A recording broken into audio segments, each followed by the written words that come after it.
اور نبی پاک صلی اللہ علیہ وسلم نے فرمایا ہے جتنے بھی گناہ انسان کرتا ہے نا، اللہ کریم سزا کو روک دیتا ہے، قیامت میں سزا دے گا. اور جو ماں باپ کا نافرمان ہے نا، اس کو دنیا میں بھی سزا ملے گی. جو ماں باپ کا نافرمان ہے اسے دنیا میں بھی. آپ یقین کریں، بچے تھوڑا سا پڑ جاتے ہیں بیچارے، تو ماں باپ سے کہتے ہیں ابا جی تسی پرانے دور دے ہو، تو انہوں کی پتا ہوئے، اور تجھے پتہ ہی نہیں بھائی، تجھے خبر ہی نہیں، یہ پرانے دور کے نہیں، تو بیوقوفوں کے دور کا ہے.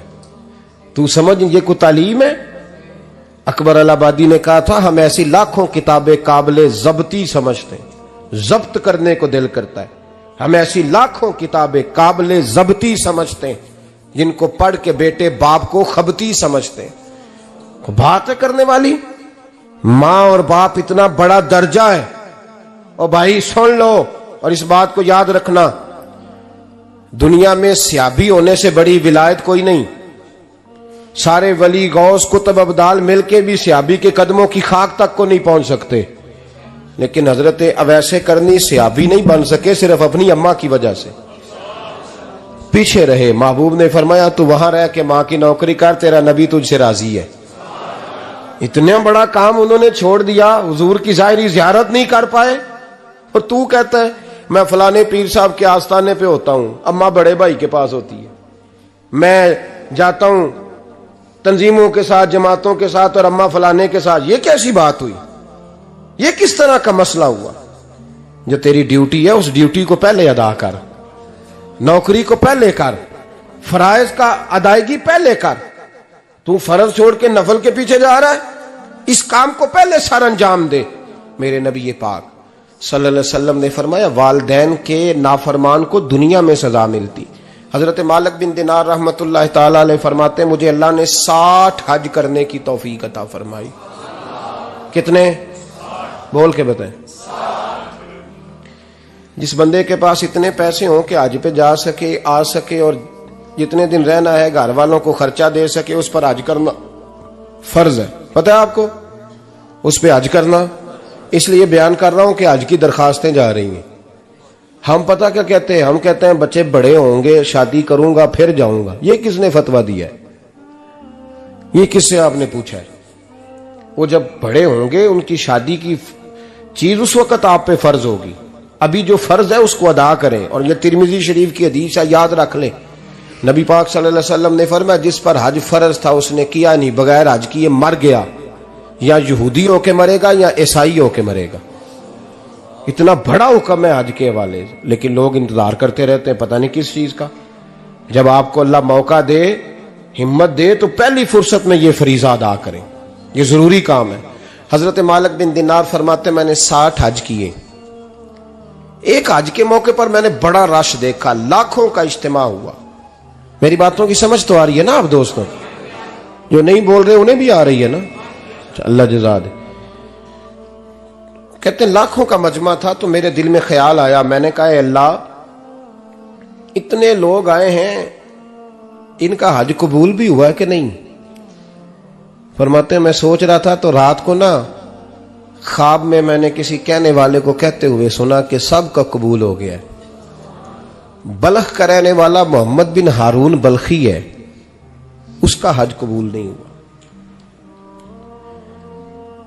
فرماتے ہیں شہروں کے علیحدہ علیحدہ خیمے لگتے تھے. اب بھی آپ حج کرنے جائیں تو پاکستانیوں کی رہائشیں علیحدہ ہوتی ہیں، انڈین کی علیحدہ، بنگلہ دیش کے علیحدہ، مصری، یمنی، سب لوگ علیحدہ علیحدہ رہائشیں ہوتی ہیں، جھنڈے لگے ہوتے ہیں ملکوں کے. کہتے ہیں میں نے سویرے اٹھ کے ڈھونڈنا شروع کر دیا. ڈھونڈتا ہوں وہ بندہ ملے. کہتے ہیں جہاں بلخ شہر کے لوگ رہتے تھے وہاں چلا گیا تو میں نے لوگوں سے پوچھا تم میں محمد بن ہارون بلخی کون ہے؟ لوگ کہنے لگے وہ تو بڑا نیک آدمی ہے، پرہیزگار ہے، بڑے بولے بالے، بڑے اللہ والے، ریاض آپ کو بس ہم ہی جانتے ہیں، وہ تو بڑا نیک ہے، پرہیزگار آدمی. کہتے میں نے کہا اچھا کہاں ہے؟ انہوں نے کہا پہاڑ کے پیچھے اس نے خیمہ لگایا ہوا ہے، ساری رات عبادت کرتا ہے، سارا دن روزہ رکھتا ہے، قائم اللیل ہے، صائم الدہر ہے. کیا بات؟ فرماتے ہیں میں ان لوگوں کی بات سن کے حیران ہو گیا کہ مجھے کیا بتایا گیا، یہ کیا کہہ رہے ہیں. فرماتے ہیں میں پہاڑ کے پیچھے گیا، حضرت مالک بن دینار علیہ رحمہ فرماتے ہیں جب میں وہاں پہنچا تو میں نے اس شخص کو مصلی پہ بیٹھے دیکھا، کثرت عبادت کے آثار اس کے وجود پر نظر آ رہے تھے، سیدھا بازو اس کا کٹا ہوا تھا۔ فرماتے 2 رکعتیں مکمل کر کے نا میں نے اسے السلام علیکم کہا تو مجھے کہنے لگا وعلیکم السلام، آپ مالک بن دینار ہیں؟ میں نے کہا بڑی اس کی فراست ہے۔ فرماتے پھر اس نے ٹھنڈی سانس لی، کہنے لگا آپ کو خواب آئی ہوگی کہ میرا حج قبول نہیں ہوا۔ فرماتے ہیں مجھ پر اور بجلی گری کہ کیا کہہ رہا۔ فرماتے میں نے کہا یار لوگ بھی تیری تعریف کر رہے ہیں اور تیری بصیرت بھی بڑی ہے، تو یہ ماجرا کیا ہے؟ کہنے لگا آپ نہ پوچھیں۔ یہ کہہ کے اس نے رونا شروع کیا، دیر تک روتا رہا۔ میں نے کہا نہیں یار تو بتا۔ کہنے لگا نہیں آپ نہ پوچھیں، آپ ناراض ہوں گے۔ میں نے کہا میں نہیں ہوتا، تو بولنا۔ کہنے لگا حضور 24 سال ہو گئے مجھے حج کرتے ہوئے، 24واں حج ہے میرا، اور ہر سال کوئی اللہ کا ولی آ کے بتاتا ہے کہ جا چلا جا تیرا کوئی نہیں قبول ہوا۔ بے پروائی ویک سجن دی جتھے کسے دی پیش نہ جاوے، انہیں تاجاں والے در در رولے تے منگتیاں تخت بٹھاوے، آزم کسے نو کارا ملدا ہی کوئی کعبے و خالی آوے۔ کہتے ہیں اس نے مجھے کہا حضور 24واں حج ہے، ہر سال کوئی بتاتا ہے۔ میں نے کہا تیری غلطی۔ کہنے لگا میں اپنی ماں کا نافرمان۔ میں نے کہا واقعہ کیا ہوا؟ کہنے لگا حضرت اللہ نے مجھے دولت دی، مال دیا، زمینیں دی تو میں عیاش ہو گیا۔ آپ یقین کریں اللہ لوگوں کو مال دیتا ہے تو وہ سمجھتے ہیں میری چلاکی سے آیا ہے، میں تیز بڑا تھا اس لیے آیا ہے، نافرمان ہوتے ہیں۔ لیکن جو رب لینا جانتا ہے دینا جانتا ہے وہ لینا بھی۔ وارث شاہ مان کری نہ وارثاں دا، رب بے وارثہ کر کے مار دائی۔ لوگ بڑے سمارٹ بن جاتے ہیں، ان کی گفتگو میں بڑا تکبر ہوتا ہے، ان کے نگاہوں کے انداز میں بڑے، وہ کہتے ہیں اوہ سب لوگ بیوقوف ہیں صرف میں سیاںا ہوں، کام جو صحیح چل رہا ہے۔ او بھائی 1 منٹ لگتا ہے انسان کو بادشاہ سے فقیر ہونے میں۔ ایک امام مالک رحمت اللہ علیہ بیٹھے تھے تو ہارون رشید آپ سے کہنے لگا امام ابو مالک سے حضرت بتائیں اس وقت اللہ کیا کر رہا ہے؟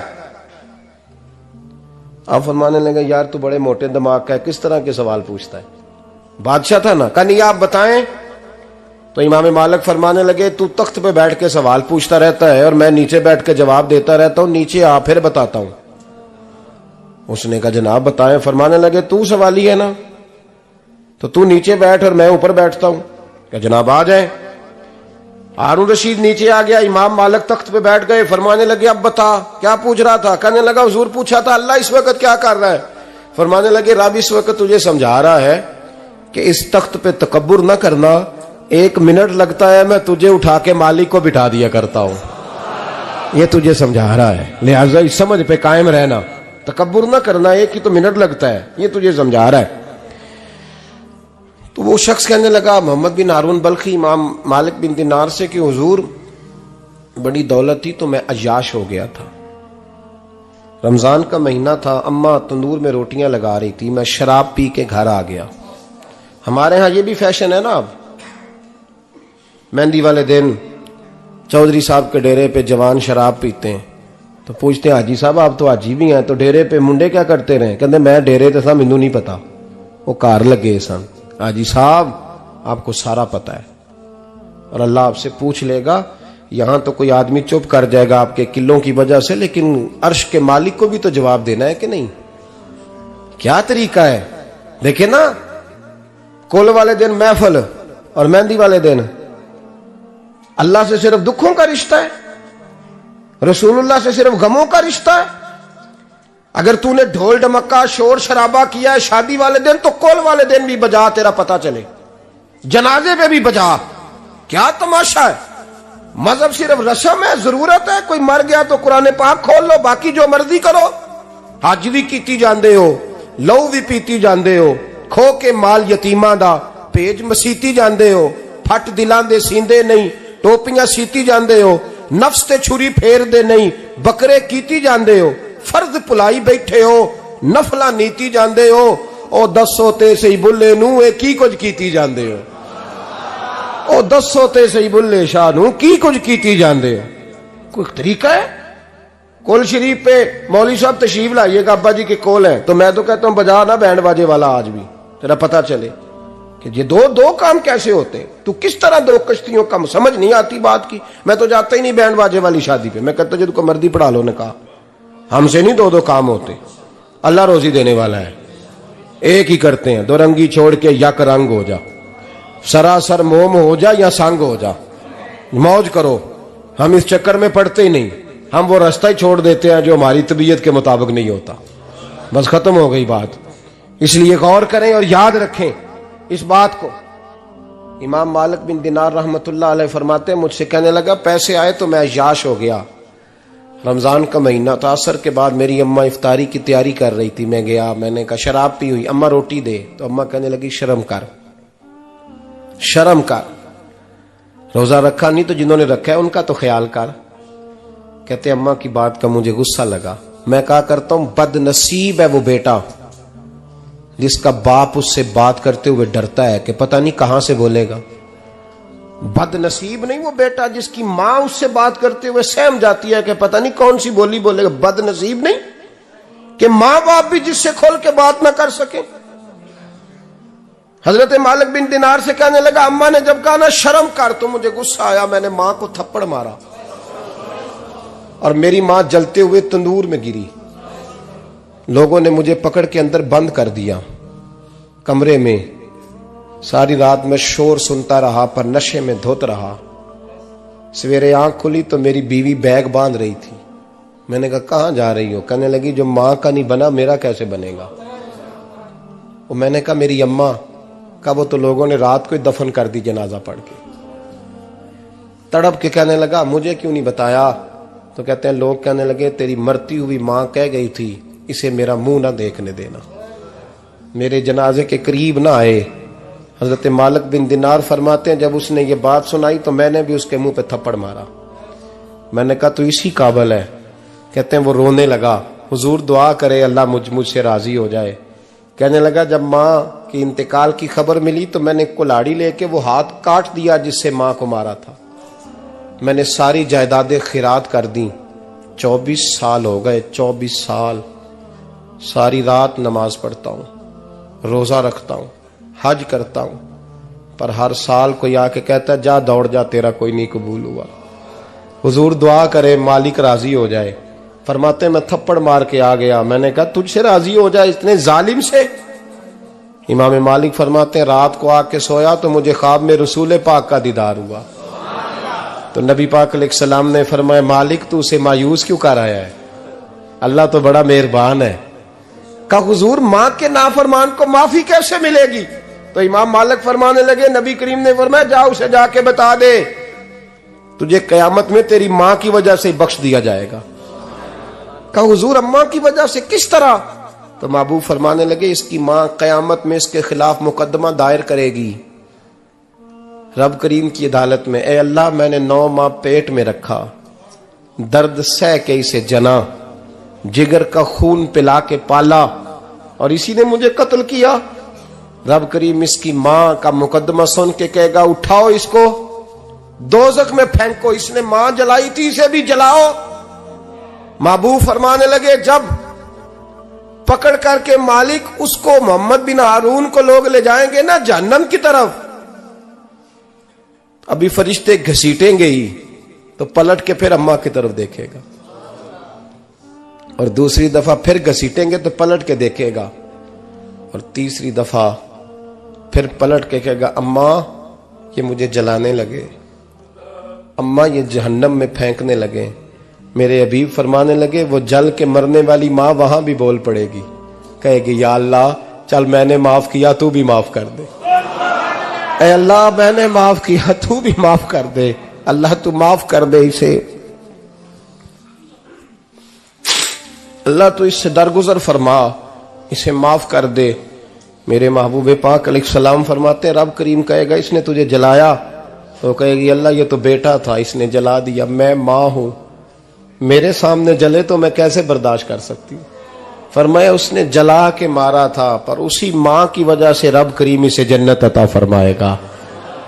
پلٹا جا کے ماں کے پیروں میں بیٹھ جا، سویرے